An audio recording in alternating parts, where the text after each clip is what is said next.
देखिए, 2 अल्टरनेटर पर समांतर क्रम में जुड़े हैं। यदि उनका एक्साइटेशन चेंज करते हैं तो देखिए क्या-क्या चेंज होता है। जैसे में चित्र में दिया है 2 अल्टरनेटर हैं। एक एक का रिएक्टिव पावर P1 तथा रियल पावर नहीं, रिएक्टिव पावर Q1 तथा रियल पावर जो है P1 है। दूसरे का रिएक्टिव पावर Q2 तथा जो रियल पावर है वह P2 है। तथा देखिए इन दोनों का एक्साइटेशन EF1 तथा EF2 है। ये पैरेलल में जुड़कर किसी लोड को सप्लाई प्रोवाइड करवा रहे हैं। यदि यहाँ पे एक्साइटेशन को चेंज करते हैं तो जो रिएक्टिव पावर होती है वह चेंज हो जाती है, लेकिन जो कि P होता है वह सेम रहता है। देखिए एक्साइटेशन चेंज करने पर पावर फैक्टर एंगल भी चेंज होता है, अतः यहाँ पावर फैक्टर भी चेंज होता है। देखिए यहाँ पे जो रिएक्टिव पावर होता है वह चेंज हो जाता है, आर्मेचर करंट भी चेंज हो जाता है, पावर फैक्टर भी चेंज हो जाता है, लेकिन ध्यान दें रियल पावर जो P होता है वह सेम रहता है।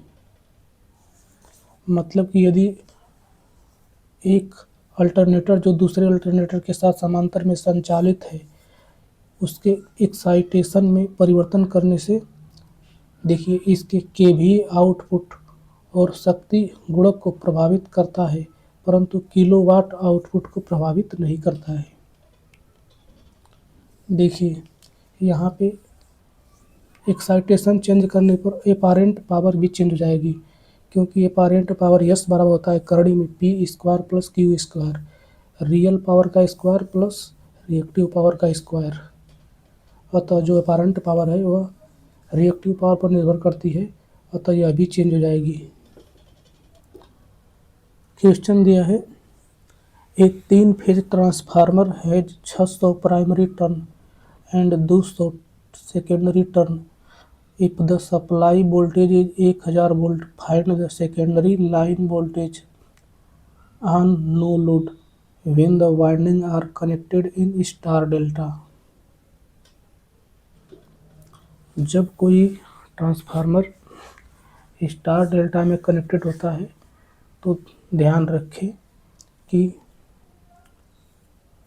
सेकेंडरी फेज का वोल्टेज बटा के प्राइमरी फेज का वोल्टेज बराबर सेकेंडरी वाइंडिंग में नंबर ऑफ टर्न बटा के प्राथमिक वाइंडिंग में नंबर ऑफ टर्न।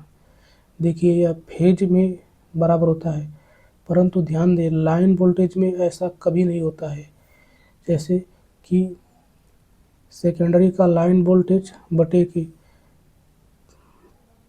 प्राइमरी का लाइन वोल्टेज बराबर होगा सेकेंडरी का टर्न तथा प्राइमरी का टर्न। देखिए यहाँ पे जो लाइन वोल्टेज है उनका मान दिया है 1000 वोल्ट। देखिए स्टार में कनेक्टेड है, अतः जब लाइन वोल्टेज 1000 वोल्ट है तो फेज वोल्टेज हो जाएगा 1000 बटा के कड़ी में 3, अर्थात कि यहाँ हो जाएगा सेकेंडरी फेज का वोल्टेज बटा के 1000 कड़ी में 3 बराबर हो जाएगा 200 बटा के 600, क्योंकि सेकेंडरी वाइंडिंग में टर्न की संख्या 200 है, प्राथमिक वाइंडिंग में 600 है। अतः यहाँ से हो जाएगा फेज वोल्टेज आप सेकेंडरी वाइंडिंग हो जाएगा 1000 बटा के 3 कड़ी में 3, यानी कि सेकेंडरी वाइंडिंग का वोल्टेज 192.45 वोल्ट आ जाएगा। अब देखिए सेकेंडरी वाइंडिंग का जो फेज वोल्टेज है वो 192.45 है, तो सेकेंडरी वाइंडिंग का लाइन वोल्टेज हो जाएगा वह, तो यहाँ पे सेकेंडरी लाइन वोल्टेज का मान देखिए सेकेंडरी जो वाइंडिंग है वह डेल्टा में जुड़ी है और डेल्टा में लाइन वोल्टेज फेज वोल्टेज के बराबर होता है। अतः यहाँ पे सेकेंडरी लाइन वोल्टेज का मान भी 192.45 वोल्टेज ही होगा। Synchronous generator voltage obtained by the synchronous impedance method is higher than actual as it does not account for magnetic saturation। सवाल दिया है 225 MVA three phase alternator operate in parallel to supply a load of 35 MVA at 0.8 power factor lagging if the output of one machine is 25 MVA at 0.8 lagging, what is the output and power factor of the other machine। यहाँ पे दो alternator हैं, एक का power जो है 25 MVA तथा उसका जो पावर फैक्टर है वह 0.8 लैगिंग है तथा एक ठो और अल्टरनेटर है उसका पावर ज्ञात नहीं है। दोनों पैरेलल में जुड़कर एक लोड को सप्लाई कर रहे हैं। इस लोड का जो पावर है वह 35 MVA है तथा उसका जो पावर फैक्टर है वह 0.8 लैगिंग है तथा समांतर क्रम में सप्लाई करते हैं। तो यहाँ दूसरे मशीन का आउटपुट और शक्ति गुणांक ज्ञात करना है। सबसे पहले यहाँ फिगर बनाया है। फिगर में एक अल्टरनेटर का 25 MVA पावर 0.8 लैग लिखा है। दूसरा जो लोड है उसका पावर 35 MVA तथा पावर फैक्टर 0.8 लैग है। देखिए पहला जो जनरेटर है उसका एपारेंट पावर जो S1 है वह 25 MVA है, तो उसका रियल पावर P1 हो जाएगा S1 इंटू cos फाई, बोले तो 25 गुणा के 10.8 यानी 20 किलोवाट। तथा अब देखिए जनरेटर 1 का रिएक्टिव पावर Q1 बराबर हो जाएगा S1 गुणा के साइन फाई, बोले तो 25 गुणा के हो जाएगा 0.6, 25 गुणा के 0.6 बोले तो 15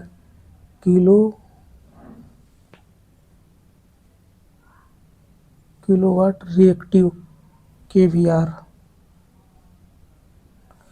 अब देखिए लोड का जो एपारेंट पावर है वह 35 MVA है, तो इसका रियल पावर हो जाएगा लोड का S2 इंटू नहीं इसका हो जाएगा एपारेंट पावर गुणे के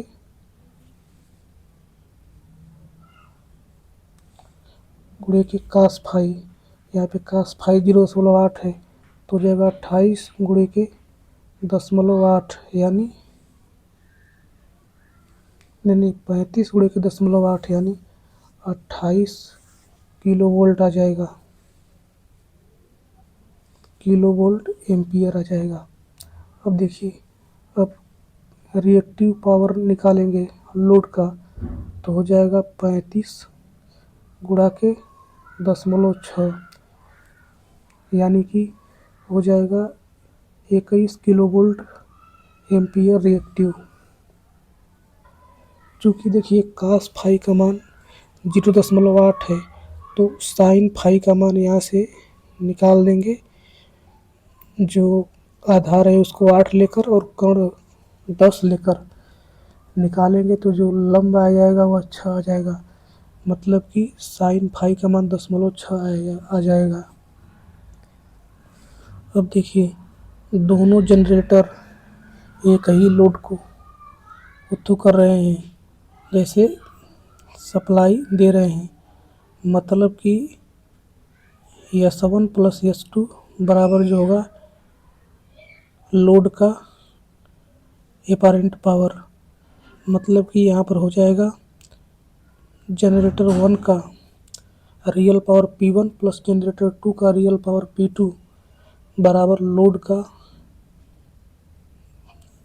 लोड का एक्टिव पावर P, मतलब कि हो जाएगा 20 प्लस P1 बराबर 28, यानी कि नहीं 20 प्लस P2 बराबर 28, यानी कि P2 का मान हो जाएगा 8 मेगावाट। अब देखिए रिएक्टिव पावर दूसरे वाला जनरेटर का, तो Q2 प्लस Q1 बराबर लोड का रिएक्टिव पावर, यानी कि 15 प्लस Q2 बराबर 21, यानी कि जो Q2 का मान हो जाएगा 21 माइनस 15, यानी 6 मेगा वोल्ट एम्पियर रिएक्टिव।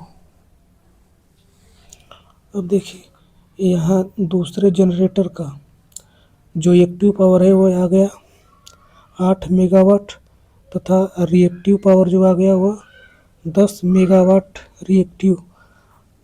अब देखिए एपारेंट पावर ज्ञात करना है, मतलब S2 ज्ञात करना है, तो हम जानते हैं कि एपारेंट पावर बराबर होता है करड़ी में active power plus reactive power, यानी करड़ी में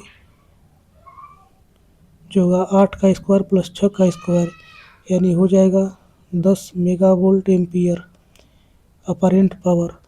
अब देखिए यहाँ पे जनरेटर 2 का पावर फैक्टर ज्ञात करना है, तो पावर फैक्टर बराबर होता है एक्टिव पावर बटा के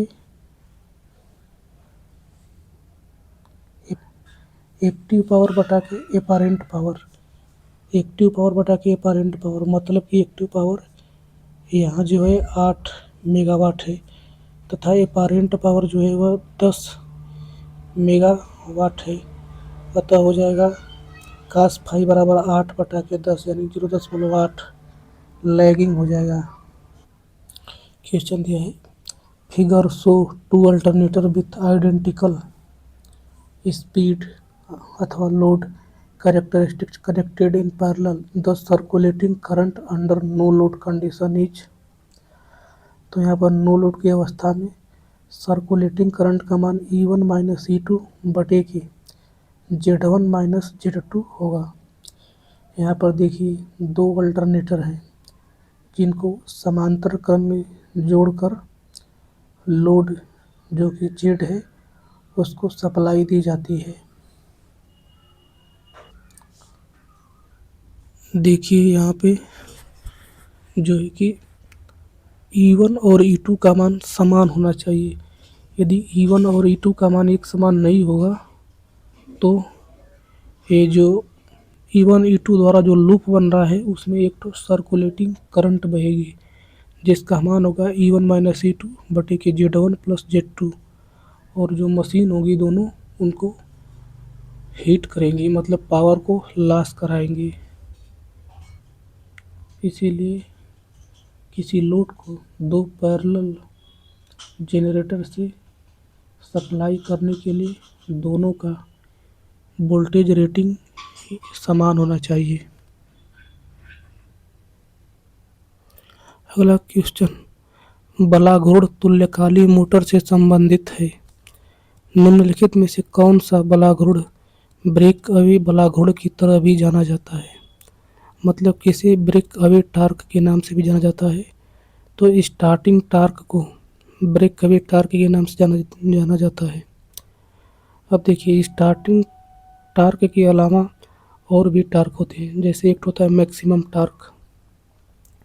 मैक्सिमम टार्क को ब्रेक डाउन टार्क कहते हैं अथवा पुल आउट टार्क बोलते हैं। अब देखिए अगला रनिंग टार्क, इसको output torque, grass torque, developed torque, full load torque भी बोलते हैं रनिंग टार्क को। देखिए पुल इन टार्क क्या होता है, तो कोई भी सिंक्रोनस मशीन होता है, सबसे पहले एक्सिलरी मोटर के द्वारा हम उसकी स्पीड को सिंक्रोनस स्पीड तक पहुंचाते हैं। उसके बाद उसके बाद सिंक्रोनस रोटर के पर जो डीसी सप्लाई होती है उसको ऑन कर देते हैं। तो देखिए उसी स्पीड पे जो रोटर है उसमें मैग्नेटिक फील्ड आ जाती है। तो देखिए उसी स्पीड पर मैग्नेटिक फील्ड भी घूमता है तथा रोटर भी उसी स्पीड पर घूमता है, सिंक्रोनस स्पीड पर। मतलब कि यहाँ पे रोटर भी सेम स्पीड से घूमती है तथा स्टेटर में जो स्टेटर फील्ड है वह भी सेम स्पीड से घूमती है। तो वहाँ पे एक ठो टार्क लगता है कि दोनों एक दूसरे को पकड़ लेती हैं, उसे पुल इन टार्क बोला जाता है। सवाल दिया है, in which of the following test which may be used to measure the synchronous impedance should the reading be taken in a short time to avoid armature overheating। निम्नलिखित परीक्षणों में से किस में जो तुल्यकालिक प्रतिबाधा मापन के लिए प्रयोग किया जा सकता है? आर्मेचर अतितापन से बचने के लिए बहुत कम समय में पाठ्यांक लिए जाने चाहिए। तो यह देखिए शॉर्ट सर्किट कैरेक्टरिस्टिक्स में देखिए सिंक्रोनस मशीन में प्राइमरी सर्किट कैरेक्टरिस्टिक्स टेस्ट नहीं होता है तथा सेकेंडरी सर्किट कैरेक्टरिस्टिक्स टेस्ट भी नहीं होता है। अब देखिए दो टेस्ट होता है, एक तो शॉर्ट सर्किट कैरेक्टरिस्टिक टेस्ट, दूसरा ओपन सर्किट कैरेक्टरिस्टिक्स टेस्ट। अब देखिए सिंक्रोनस मशीन ओवर हीटिंग कब होगी? जब आर्मेचर में बहुत ज़्यादा मात्रा में करंट फ्लो करेगी। अब देखिए आर्मेचर में बहुत ज़्यादा मात्रा में करंट कब फ्लो करेगी? ओपन सर्किट में अथवा शॉर्ट सर्किट में। तो देखिए ओपन सर्किट टेस्ट में तो करंट बहुत ज़्यादा फ्लो नहीं करेगी, क्योंकि ओपन रहेगा तो वहाँ पे करंट शून्य हो जाएगी। हाँ, लेकिन जो शॉर्ट सर्किट टेस्ट होता है उसमें बहुत ज़्यादा करंट फ्लो करेगी तथा उससे उससे मतलब कि सिंक्रोनस मोटर जो होगा जल्दी गर्म होगा, इसलिए उसका पाठ्यांक बहुत जल्दी लेना चाहिए। देखिए एक सिंक्रोनस मोटर में जो कपलिंग एंगल होता है वह किस पर डिपेंड करता है? तो यह जो कपलिंग एंगल होता है the amount of load meet by the motor पर डिपेंड करता है। मतलब मोटर द्वारा मिले लोड की मात्रा पर निर्भर करता है कपलिंग एंगल। देखिए कपलिंग एंगल स्टेटर फील्ड तथा रोटर फील्ड के बीच में बना एंगल होता है। रोटर फ्लक्स तथा स्टेटर फ्लक्स के बीच में बना एंगल होता है कपलिंग एंगल। इसी को हम लोग लोड एंगल अथवा टार्क एंगल अथवा पावर एंगल के नाम से भी जानते हैं।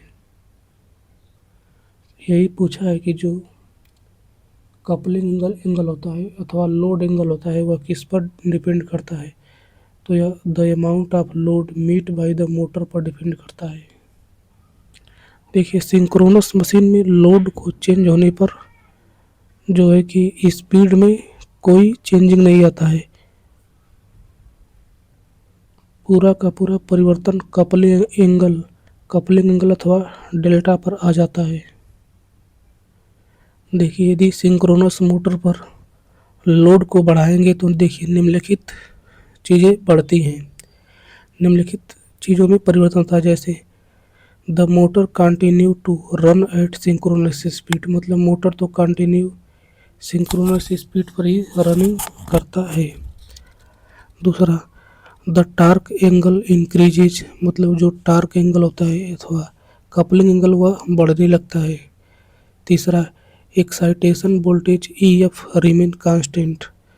देखिए एक्साइटेशन वोल्टेज भी कांस्टेंट रहता है। चौथा the armature current IA drawn from the supply increases. मतलब कि आर्मेचर करंट जो कि सप्लाई द्वारा ली जा रही है वह भी बढ़ने लगती है। तीसरा the phase angle phi increases in the lagging direction. मतलब कि जो फेज एंगल होता है फाई वह लैगिंग डायरेक्शन में इंक्रीज होने लगता है। अब देखिए कुछ एक्स्ट्रा जानकारी। There is a limit to the mechanical load that can be applied to a synchronous motor. As the load is increased, the torque angle delta also increases until the condition arises when the rotor is pulled out of synchronism and the motor is stopped. Pull out torque is defined as the maximum value of the torque which a synchronous motor can develop at rated voltage and frequency without losing synchronism. Its value vary from 1.5 to 3.5 times the full load torque। जैसे कि देखिए यहाँ पे power factor के बारे में inverted भी graph खींचा गया है। इन्वर्टेड भी ग्राफ पावर फैक्टर तथा फील्ड करंट IF के बीच खींचा जाता है। देखिए नो लोड पे जो पावर फैक्टर है वह लेफ्ट साइड है। फिर देखिए हाफ लोड पे बीच में थोड़ा सा बस खिसक गया है, थोड़ा सा राइट साइड में जो ग्राफ है वह खिसक गया है। और जब फुल लोड हो गया है तो थोड़ा सा और जो पावर फैक्टर है वह राइट साइड खिसक गया है। मतलब कि लोड बढ़ाने पर जो पावर फैक्टर है वह राइट साइड शिफ्ट हो जा रहा है।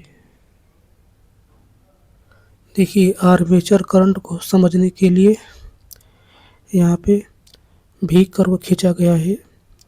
आर्मेचर करंट तथा फील्ड करंट IF के बीच में देखिए नो लोड पे जो आर्मेचर करंट थी वह नीचे था, हाफ लोड पर थोड़ा सा ऊपर हो गया है, फुल लोड पर और ऊपर आर्मेचर करंट हो गया है। मतलब कि लोड बढ़ाने पर आर्मेचर करंट बढ़ता है। सवाल दिया है एक AC मशीन में उत्पादित वोल्टेज का मान किस पर निर्भर नहीं करता है। तो देखिए AC मशीन में उत्पादित वोल्टेज EF बराबर होता है 4.44 गुणे के F गुणे के N गुणे के फाई। मतलब कि जो EF है वह फ्रीक्वेंसी पर डिपेंड करता है तथा फ्रीक्वेंसी जो है कि स्पीड पर निर्भर करती है तथा जो EF है वह स्पीड पर भी नंबर ऑफ टर्न पर निर्भर करता है तथा EF फाई पर भी निर्भर करता है, फ्लक्स पर भी निर्भर करता है, फील्ड पर। देखिए पहला option the speed at which the coil और मैग्नेटिक फील्ड रोटेट्स। तो देखिए जो वोल्टेज है वह जिस गति पर कुंडली अथवा चुंबकीय क्षेत्र घूम रहा है उस पर भी निर्भर करता है। दूसरा the strength of magnetic field, इस पर भी निर्भर करता है। अब देखिए अगला द इंड्यूस्ड करंट, इस पर निर्भर नहीं करता है। इंड्यूस्ड करंट पर EF नहीं निर्भर करता है। तथा the number of turn in the coil, देखिए कुंडली में फेरों की संख्या पर भी जो EF है वह निर्भर कर रहा है। सवाल दिया है an 8 pole 3 phase alternator driver at a speed of 750 RPM supplies power to a 6 pole 3 phase induction motor if the slip of the motor at full load is 2%, calculate the full load speed of the motor. मतलब कि एक 8 ध्रुव और 3 कला तथा 750 RPM की गति से चलने वाला अल्टरनेटर है। तो देखिए अल्टरनेटर द्वारा जो उत्पन्न सप्लाई की फ्रीक्वेंसी होगी वह F बराबर होता है P इंटू NS बटा के 120, यानी कि 8 गुणे के 750 बटा के 120, यानी F का मान 50 हर्ट्ज आ जाएगा। अब देखिए इस फ्रीक्वेंसी से सप्लाई एक इंडक्शन मोटर को दी जाता है जिनमें पोलों की संख्या 6 ठो है तथा 3 फेज इंडक्शन मोटर है। तो देखिए इंडक्शन मोटर में जो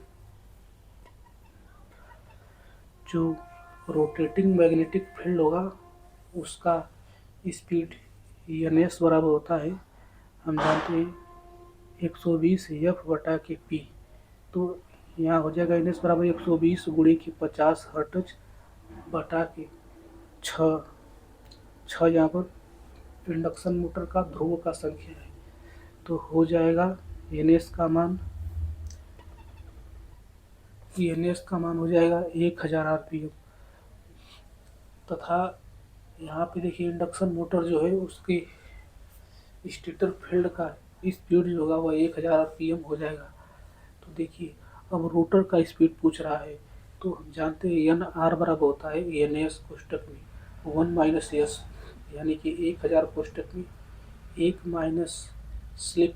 तो यहाँ पर स्लिप देखिए दिया 2%। 2% को यदि फ्रैक्शन में लिखेंगे तो 2/10 यानी कि नहीं 2/100 यानी कि 0.02, यानी कि 1000 गुणा के कोष्टक में 1 माइनस 0.02, यानी कि जो रोटर का स्पीड होगा वह 980 आरपीएम हो जाएगा।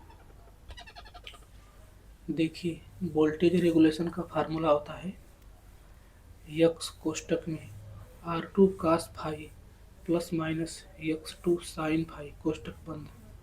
देखिए जब पावर फैक्टर लैगिंग हो तब वोल्टेज रेगुलेशन बराबर होता है यक्स कोष्टक में R2 cos phi plus x2 sine phi कोष्टक बंद।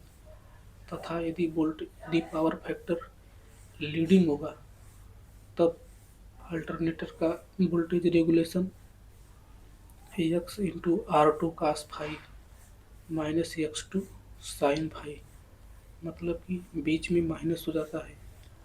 अब देखिए जब यूनिटी पावर फैक्टर होगा, मतलब जब एक पावर फैक्टर होगा, तब देखिए cos फाई का मान 1 हो जाएगा तथा साइन फाई का मान 0 हो जाएगा। तब वोल्टेज रेगुलेशन का मान जो होगा वह XR2 होगा। तो यहाँ पे पूछा है सवाल में the regulation of the alternator for a power factor of 0.8 lagging, मतलब कोई अल्टरनेटर है उसका पावर फैक्टर 0.8 लैगिंग है, तो उसका पावर फैक्टर क्या होगा। तो देखिए उसका जो पावर फैक्टर होगा वह यूनिटी पर पावर फैक्टर की अपेक्षा ज़्यादा होगा, क्योंकि यहाँ पे देखिए यक्स कोष्टक में R2 cos phi plus x2 sine phi का मान XR2 से ज़्यादा है। देखिए सवाल दिया है एक 50 हर्ट्ज का 6 पोल 14.4 किलो वोल्ट 120 MVA रेटिंग वाले एक टर्बो जनरेटर का जड़त्व इनर्शिया कांस्टेंट 20 मेगाजूल पर MVA है। तुल्यकालिक गति पर गुणक में संग्रहित ऊर्जा की गणना कीजिए। देखिए हम जानते हैं इनर्शिया कांस्टेंट H बराबर होता है KE बटे के रेटिंग MVA। इनर्शिया कांस्टेंट बराबर गतिज ऊर्जा बटा के जनित्र का रेटिंग MVA में। तो देखिए यहाँ पे तुल्यकालिक गति पर गुणक में संग्रहित ऊर्जा मतलब काइनेटिक एनर्जी ज्ञात करना है। तो यहाँ पे देखिए इनर्शिया कांस्टेंट दिया है 20 तथा जो रेटिंग MVA में दिया है वह 120 दिया है। तो काइनेटिक एनर्जी बराबर 20 गुणे के 120 यानी 2400 मेगाजूल। देखिए सवाल दिया है साइलेंट पोल सिंक्रोनस मोटर द्वारा उत्पादित शक्ति दिया जाता है, तो इसको टार्क बराबर होता है डेवलप्ड टार्क बराबर होता है P डेवलप्ड बटा के ओमेगा S, अथवा टार्क डेवलप्ड बराबर होता है 60 बटा के पाई गुणा के पी डेवलप्ड बटा के एन एस अथवा 9.55 गुणे की पी डेवलप्ड बटा के एन एस, यानी बी वाला आंसर सही होगा। सवाल दिया है 3 फेज प्रत्यावर्तक के फेज में उत्पन्न ईएमएफ से पांचवें हार्मोनिक को हटाने के लिए कार्डिंग एंगल क्या होना चाहिए। तो देखिए, for nth order harmonic elimination carding angle alpha बराबर होता है 180 बटा के एन, यानी कि 180 बटा के 5 होगा। देखिए 180 अंश जो होता है उसे फुल पिच बोला जाता है, तो यहाँ पे फुल पिच बटा के 5 भी कर सकते हैं, मतलब कि ऑप्शन ए सही होगा। देखिए कॉइल स्पिन बराबर होता है 180 माइनस 180 बटा के एन अथवा एन माइनस 1 बटा के एन गुणे के फुल पिच।